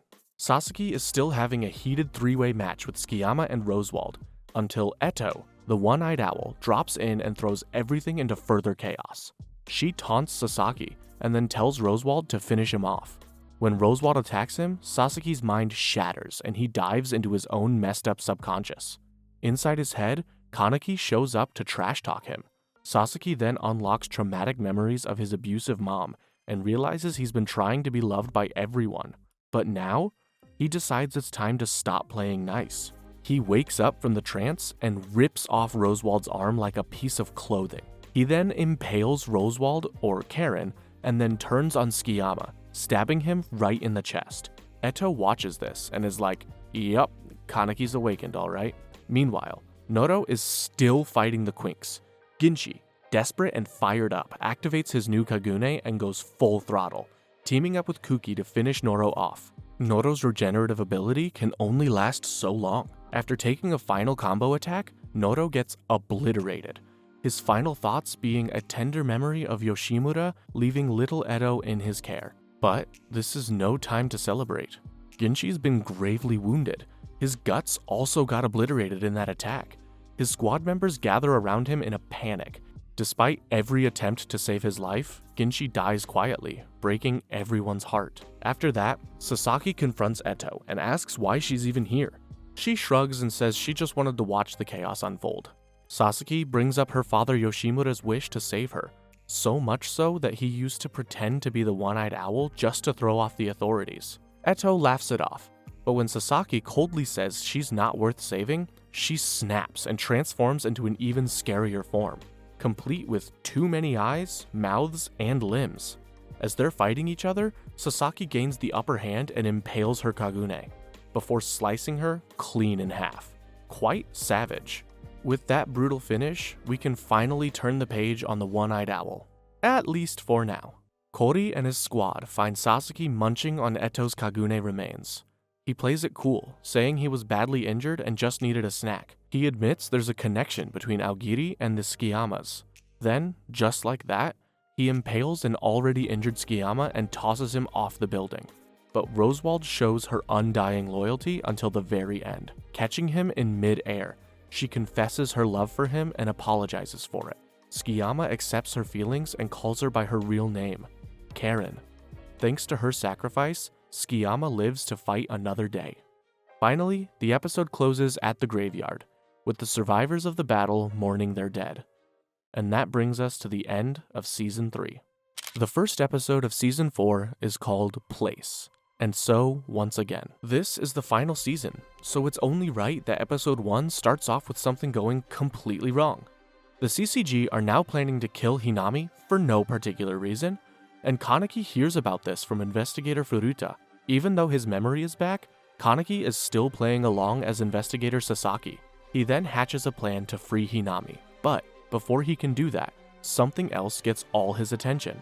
Eto Yoshimura, aka Sen Takatsuki, aka the One-Eyed Owl, makes a dramatic announcement to the whole world that she is a ghoul. The news comes right after Eto releases her last book, which talks about the One-Eyed King who the CCG believe is the final boss of the Aogiri tree. This leads to Kaneki taking Eto into Cochlea, the prison the CCG uses to hold its ghouls. As Kaneki is taking Eto to prison, Eto tells Kaneki about a secretive group called V that is pulling the strings from the dark. V aims to maintain a balance of the human and ghoul societies, and that means killing anyone who threatens this balance, like the Aogiri tree insurgents. Guess what V members all have in common? Yup, they're all ghouls. Kaneki also learns that the Washu clan that runs the CCG are all members of V. Before Kaneki leaves, Eto asks him to kill the One-Eyed King. Surprisingly, the One-Eyed King is the powerful investigator Arima. Meanwhile, as Kaneki is inside listening to Eto, Ayato, Banjo, and their squad are outside Cochlea with a plan to rescue Hinami too. But before they can even make a move, the facility alarms go off, so they all just jump through the roof and the fighting begins. Episode 2, titled Volt White Darkness, picks up right where we left off at Cochlea. As the Aogiri tree ghouls come flying through the roof, Kaneki slips away to go find Hinami and release her. Even though Hinami is happy to see Kaneki, she still slaps him, which is fair considering all this guy has done up until now.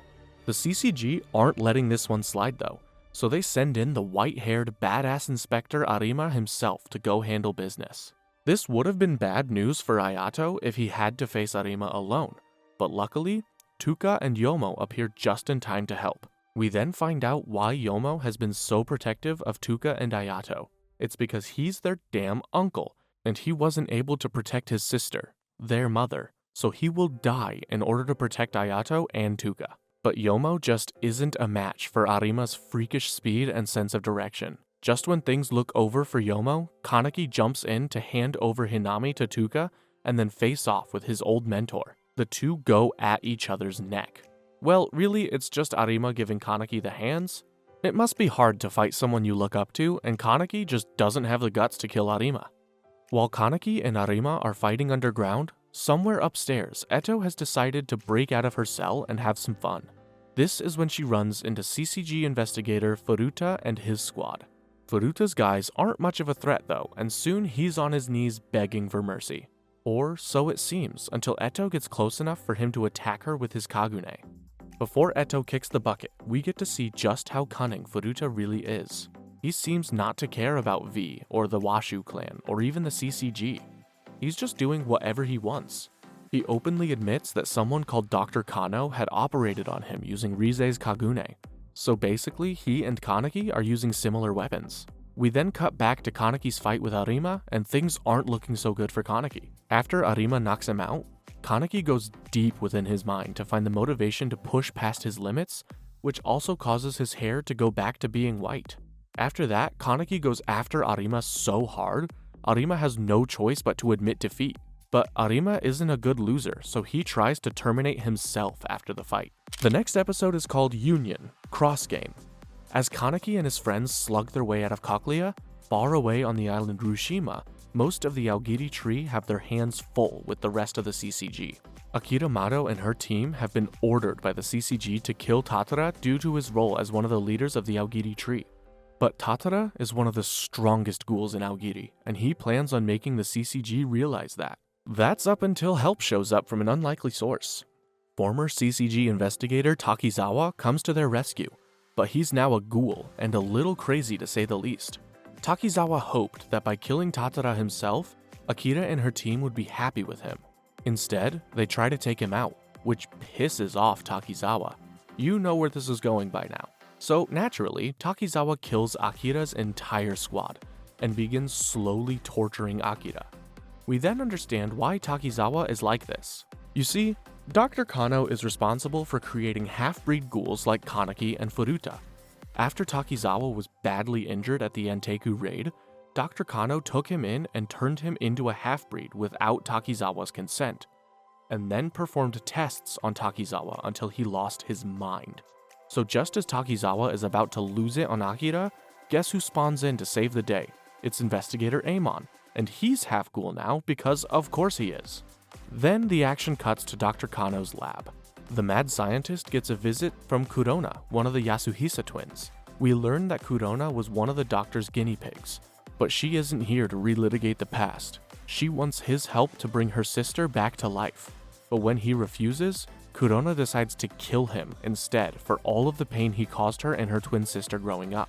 Dr. Kano knew this day would come, so he is already prepared. As she goes to attack him, Dr. Kano releases all of the half-breed ghouls he has in the lab to attack Kurona. For a moment, his plan seems to work, until Nishio shows up to help put down Dr. Kano. Apparently, Nishio was doing his own investigation into Aogiri this entire time, and it led him right to Dr. Kano's office. But Dr. Kano still manages to escape thanks to the help of some ghouls sent over by the secret organization V. The next episode is called Vive, Those Left Behind. Back on Rushima Island, the fight between Amon and Takizawa gets interrupted by the Quinx Squad, who have orders to eliminate them both. Shockingly, Akira uses her body to block an attack heading in Takizawa's direction. This sacrificial act utterly confuses everyone, but Akira makes it clear that she cannot stand by and watch her former colleague get murked in front of her. Amon then tells Takizawa to escape with Akira, who's now unconscious, while he stays back and holds off the Quinx Squad. Meanwhile, at the CCG headquarters, senior investigator Marude has been doing his own private investigation into the Washu clan. After reading the last novel written by Sen Takatsuki, or Eto, Marude pieces together that the book is based on the Washu clan and their little secret. That secret being that they are all ghouls. So, Marude goes to test his theory by shooting the bureau director Yoshitoki Washu to see if he is actually a ghoul. And sure enough, Yoshitoki jumps right back up and attacks Marude, who then kills him for good. While Marude is busy thanking his lucky stars, Kaneki is holding Arima in his arms as he dies. As he takes his last breath, Arima admits to Kaneki what he's been suspecting, that he is also a half-ghoul. So this kinda explains why Arima hasn't been able to keep up with almost every ghoul he has fought.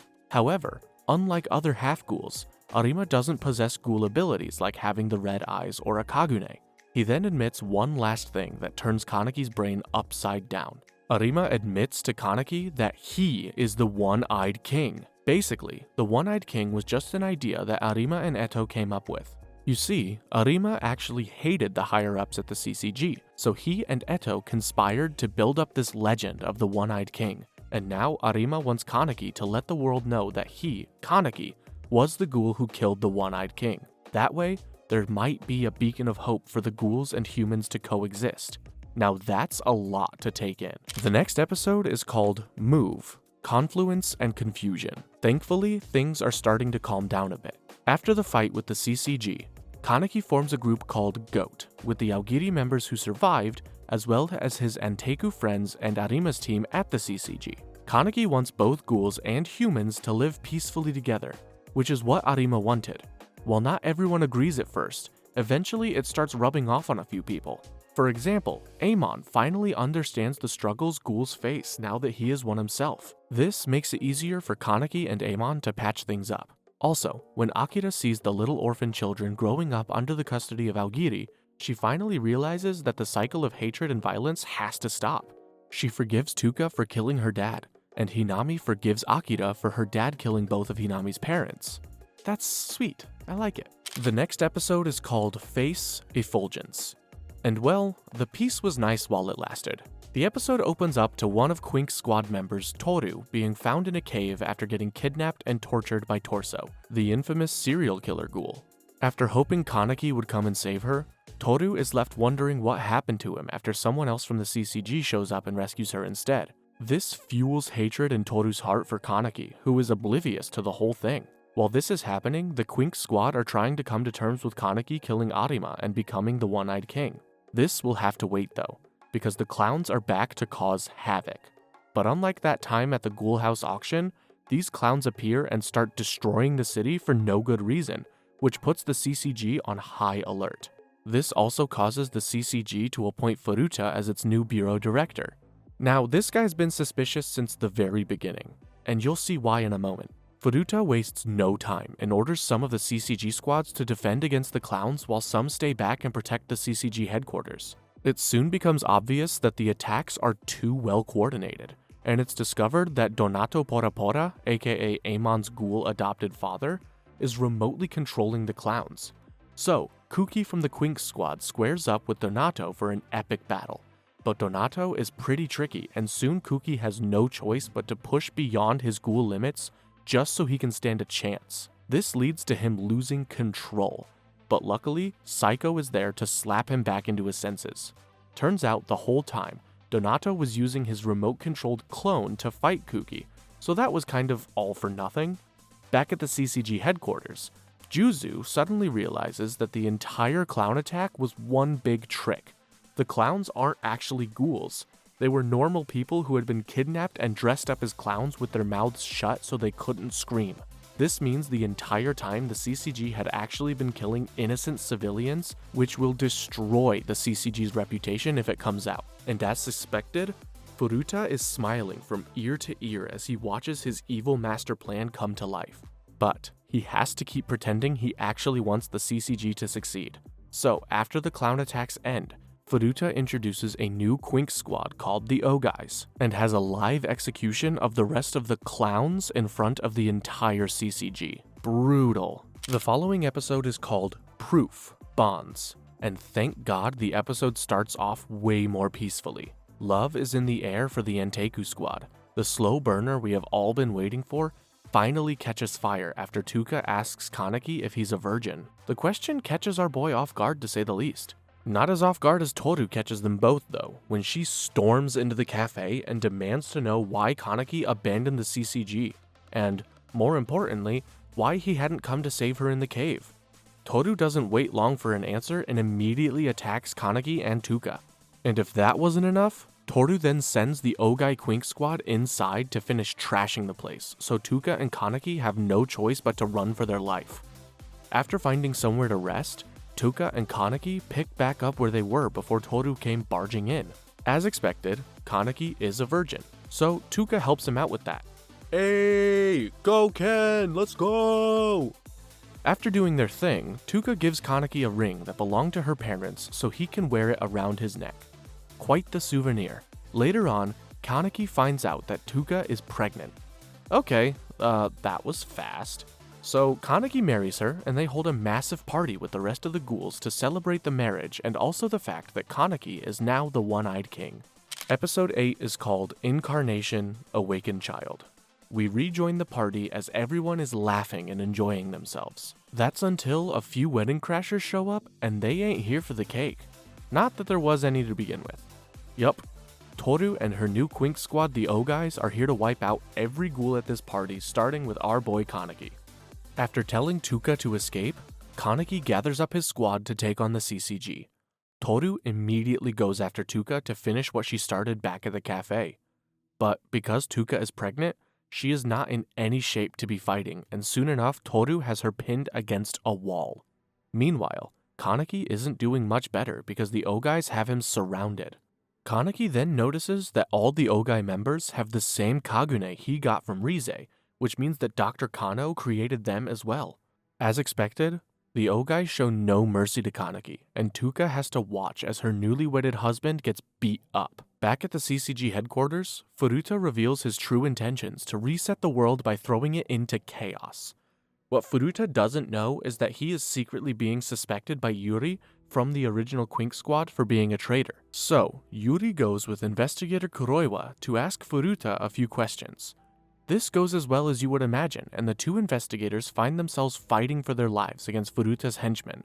After Kuroiwa gets injured, Yuri is left to defend against two ghouls as well as Furuta, who was enjoying watching the investigators fight to survive. Somehow, Yuri finds the strength to dispatch the two ghouls, and just when she goes to check on Kuroiwa, Furuta steps in and stabs Kuroiwa with a sword. But what goes around comes around, because right after he does this, Marude comes flying in and rescues Yuri by shooting Furuta. Back over at the wedding ceremony, things are looking sketchy. Kaneki is about to black out when he notices that Tuka still hasn't escaped. This triggers more stress than Kaneki is used to, probably because he has so much to lose now, which makes him lose control while transforming. Kaneki's transformation isn't anything we have seen, because now he's turned into a dragon that is so big it covers the entire city and practically destroys the whole place? Okay, what? The next episode is titled Morse, Remembrances, and this one is full of pure destruction. As Kaneki's monster Kagune spreads and destroys the city, Dr. Kano meets his end after Kurona finds him visiting her sister's grave. Kurona would have killed him, but Dr. Kano takes matters into his own hands by removing himself from the server. As the monster spreads, Kaneki's team chips in to rescue him before it's too late. So guess who makes a comeback like nothing ever happened? That's right. Hide pops back up in a full scarecrow mask and is busy gathering people who would be interested in helping Kaneki.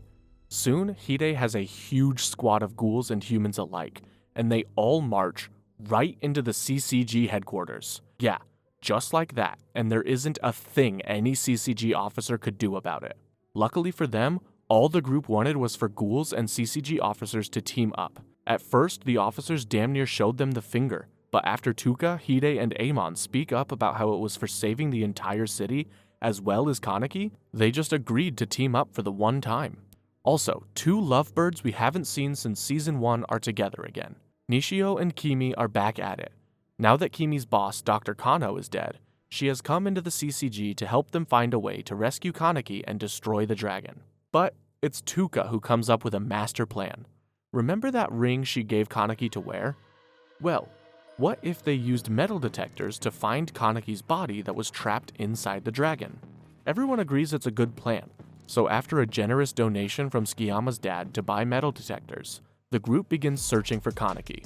They make decent progress, but here comes Toru, who still hasn't settled her score with Kaneki or Tuka.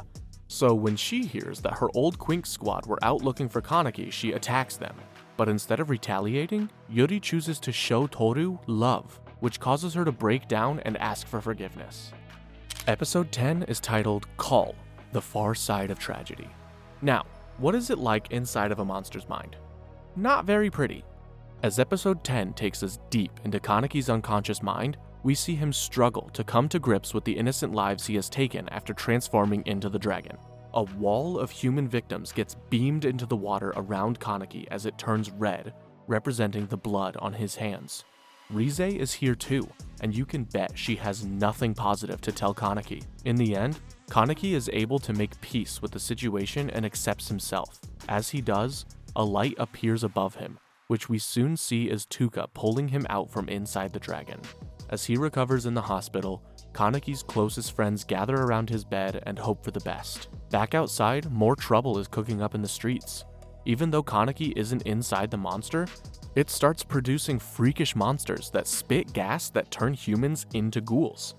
And guess who just so happens to be live on the scene to report it all? Yeah, Furuta, of course. The sly Washu clan man is absolutely responsible for this, and he happily spreads fear and confusion around the city. Not long after the monsters group up and start circling the Quinx Squad who were outside, Then, one of the monsters catches Psycho off guard and blasts her with the toxic gas. Now, they're down one member and their way out is blocked until Kaneki appears. Yeah, he heals really fast and he's here just in time to protect his old CCG squad. Even though he risks losing control again, Kaneki still uses his Kagune to defeat the monsters, and damn, it's pretty sick. After the fight, Kaneki meets up with Hide, and sees the damage Hide took from the Anteiku raid. Hide's lower face is basically torn off, but Kaneki asks to see it so that he can forgive himself. The next episode is called Act Encounter. With just 12 hours to spare, Kaneki and his friends have to figure out how to deactivate the second core that's inside the monster that's underground. Someone will need to go down there and be able to make it through the toxic gas long enough to do it, but these guys can't catch a break, because as they're discussing their plan, Donato Porpora's men can be heard not too far away. With no time to waste, Kaneki and Ayato decide to deactivate the core together, while Kimi guides them from above the surface. The others who won't be joining them will defend the streets above. And then, boom, some random monster appears and it starts trying to slice the entirety of Tokyo in half with a laser beam. Even the great Juzu is lost for words as the monster tanks everything the CCG throws at it. Soon though, they figure out that the monster is being controlled by Donato Porpora, the evil pastor who's been wreaking havoc far away from his crime scene on a rooftop he thought nobody would find. Eventually, Donato comes face to face with his adopted son Amon, whom he had traumatized by eating Amon's childhood friends. Yeah, pretty wild, right? The two go face to face, with Donato preying on him mentally and almost reducing Amon to the scared child he was so many years ago. But Amon has nerves of steel, and manages to not be distracted by Donato's taunting or his fake clones of himself. Eventually, Amon manages to lay his foster father to rest, with him getting to vent to Donato before he dies. By doing this, Amon is able to destroy the controls that Donato was using to operate the monster. The beast then slowly disintegrates while Amon stands over his once foster dad who is taking his last breaths. The episode then closes out as Kaneki runs into Furuta, who is standing as a guard over the second core. Oh boy, here we go.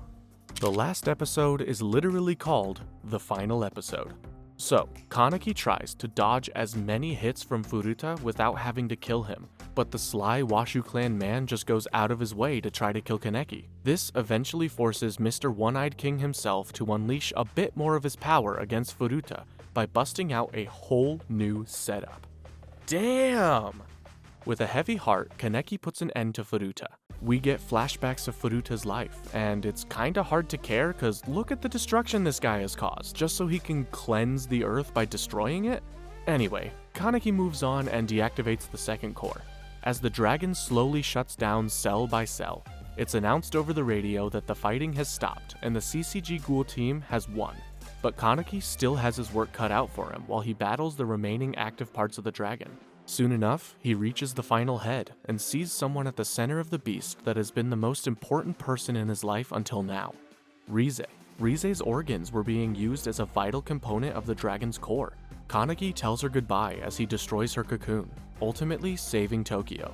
We time skip to 6 years after all of that, and we see Tokyo has resurfaced, but as a much different city. The aqueducts that carried the poisonous gas that turned the humans into ghouls have been destroyed. Also, a new anti-venom was made using samples from the dragon's spawn, which will eventually save more lives than it took. We also see the reunion between Juzo and his old mentor Commander Shinohara, who has just woken up out of a coma. And what about our friends from Anteiku?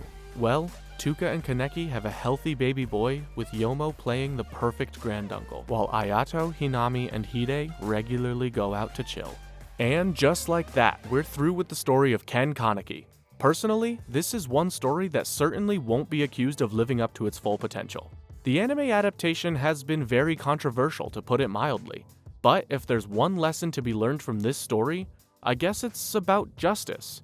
Is it justice to fight for your own even if it means killing someone else's loved one? Well, the citizens of Tokyo would certainly say so, but their days of fighting ghouls are over as they learned it's much better to coexist than to destroy and kill. Well, up until next time then, have a good day, and as usual, thanks for watching.